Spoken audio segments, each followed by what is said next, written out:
faith that God is in control. Devotional number 3. The Hurricane.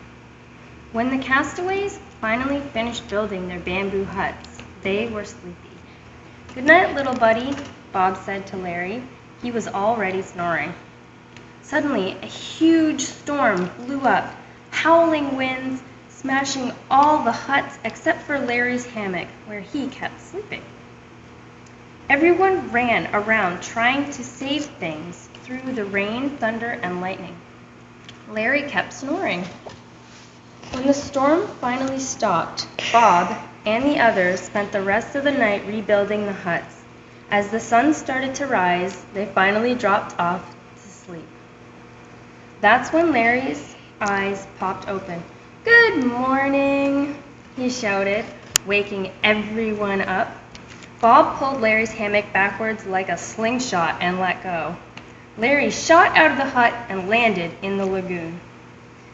"Gee, I guess I should have let them sleep longer," Larry said. "They need to control their anger." It's not done. Okay. God is in charge. Things happen that we don't understand.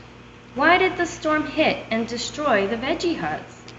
No matter what happens, we have to remember that God is in control. Moses and the Israelites had a hard time believing that God is in control. Their troubles continued. But that's when the most incredible thing happened. What does the Bible say? Exodus 3, 1-4, and 17. Exodus 3, number 1, and 4, 17. One day, while taking care of sheep, Moses saw something amazing. A bush was on fire. When Moses walked closer, a voice came out of the bush, the voice of God. God told Moses he was in control, even though the Israelites were still slaves in Egypt. God also told Moses that he was a part of his plan to free the slaves. "Who am I that I should go to Pharaoh and bring the Israelites out of Egypt?" Moses asked God. He didn't believe he could do such a tough job. He had forgotten that God was in control, not him. So God showed Moses his power. He told Moses to throw his walking stick on the ground. When Moses did so, the stick turned into a live snake. God told Moses the staff would allow him to perform miraculous signs. God had shown Moses his power. God was in control. Now Moses had to believe in God's control and trust him. Bible fact: Moses told God he wasn't a good speaker and was afraid to face the Egyptians. So God told him to get help from his brother Aaron, who was a good speaker. They became a team. Ping pong obstacle. Try to blow a ping pong ball through an obstacle course on the floor. Blow it under chairs, through cans, and into a plastic container.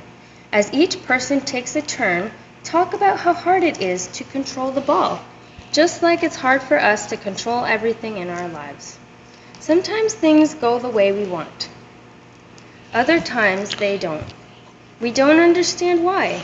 That's why God wants us to have faith that He is in control. The cucumber connection. The castaways felt out of control when the storm hit.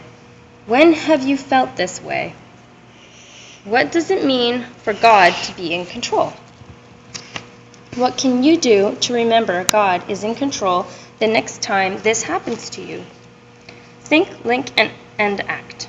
Think about what you can't control in your life. Link something you worry about to how you can trust God with it. Act on it by writing down this worry and putting it in an envelope. Pretend to mail it to God. He is in charge from now on. You formed the mountains by your power, having armed yourself with strength. You stilled the roaring seas, the roaring of the waves, and the turmoil of the nations. Psalm 65, 6-7. Powerful God, I put you in control of my life. Thank you.